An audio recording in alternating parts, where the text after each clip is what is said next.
동맹국과의 협력으로 대한민국의 안보를 지키기 위한 과정에 그걸 미리 중국 쪽에다가 그 과정들을 알려주는 것은 문제 있는 것이고 법적 절차를 지키는 과정에서 환경영향평가가 지연된 것입니다.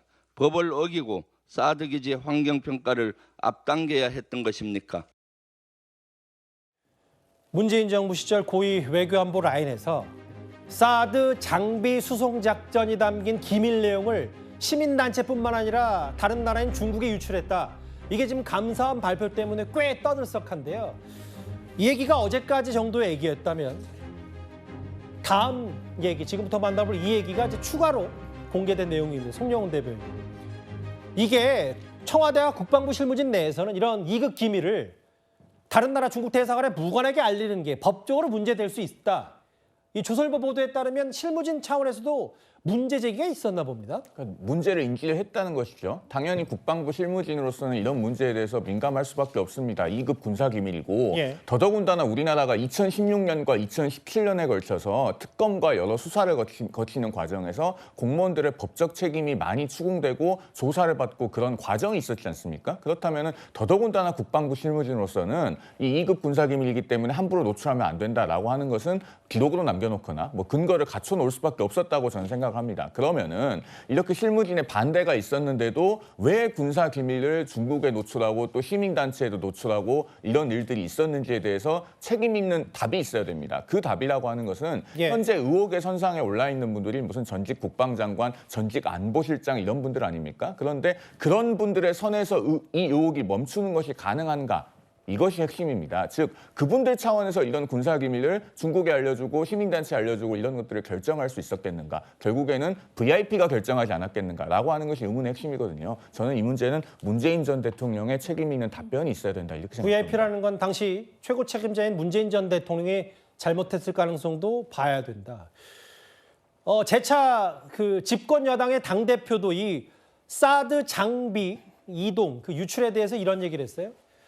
적국을 외국으로 바꾸는 그 간첩법 개정이 산업 스파이 수사 등으로 통해 국익을 지키는 데 쓰려면 그 법을 적용해서 국정원 대공수사권 정상화 필요한다. 한 발 더 나아간 것 같은데 당시 미국에서도요, 윤기찬 부위원장님.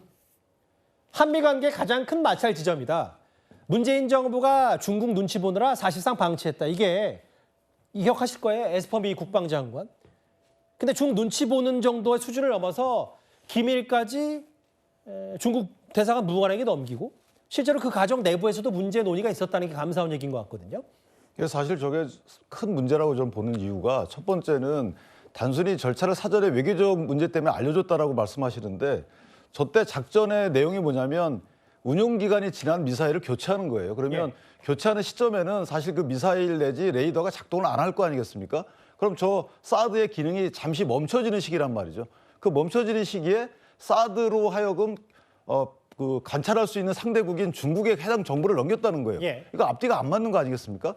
또 하나는 문정부 입장에서 보면 국민을 약간 속였다라고 저는 생각이 드는 것도 하나가 상당히 그 해당 지역의 반대 때문에 사드 배치가 늦어지고 있다 이렇게 얘기를 하고 있으면서 해당 지역의 반대를 원활하게 하기 위해서 이 작전 정보를 알려줘요. 언제 가겠다. 그렇죠. 이것 또한 문제 아니겠습니까? 그러니까 국민께는 국민을 속이고 중국에는 2급 정보를 넘기고 사드 운용의 허점을 드러내고 글쎄 왜 이렇게 했는지 이해를 못 하겠어요. 그래서 만약에 이렇게 3불 1안까지 중국에 양보하면서까지 만약에 얻어낸 이익이 있다면 그나마도 제가 이해를 하겠는데 사실 롯데마트 철수했죠. 그다음에 상영관 이거 그대로 똑같이 제재가 유지됐죠. 얻어낸 것도 없습니다. 그렇다면 뭘 위해서 저렇게 한 건지 거기에 대한 설명을 해야지. 저게 법 위반 여부를 떠나서 저는 어떤 실익이나 외교 관례나 모든 면에서 보면은 부적절한 행위였다 이렇게 판단합니다. 감사원은 직권남용에 대한 혐의를 묻고 경찰에 넘겼는데 장 변호사님 입장을 공식적으로 밝힌 건 이제 한국일보 통해서 정경두 전 국방장관인데 NSC 결정으로 중국 측에 설명을 했다.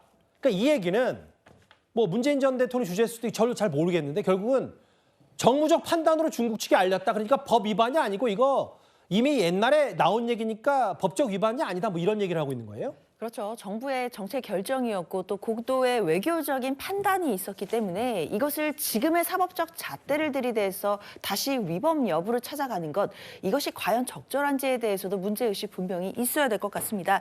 특히 정경도 전 장관의 이야기처럼 NSC 결정으로 중국 측에 설명을 한 것이고 군사 작전 정보라든지 기밀이라든지 이런 부분이 넘어가지 않았다라는 취지이거든요. 그렇기 때문에 지금 감사원의 감사 결과 수사 의뢰가 되었지만 예. 수사 과정에서 애초에 이것이 외교적인 판단으로 다른 나라 또는 시민 단체와의 소통을 위한 정도에 그쳤던 것인지 아니면 정말 군사 기밀이 넘어간 것인지 이런 부분부터 좀 확정을 해봐야 된다고 생각이 들거든요. 그리고 애초에 이런 고도의 외교적인 정책이나 판단에 대해서 사실 다시 사법적인 잣대를 들이대는 것, 이것은 정치 진영을 떠나서 과연 이것이 우리나라 발전을 위해 바람직한지에 대해서는 좀 생각해 볼 필요 있는 것 같습니다. 반면 이제 여권에서는 이게 단순히 무슨 정책 결정이나 전 정권 때리기가 아니라 간첩법 개정까지 다시 정상화시켜야 될 정도로 외국 적국에 어떻게 저런 기밀 정보를 넘겨주지, 이런 부분들이 있기 때문에 앞으로도 공방거리가 될 것 같습니다.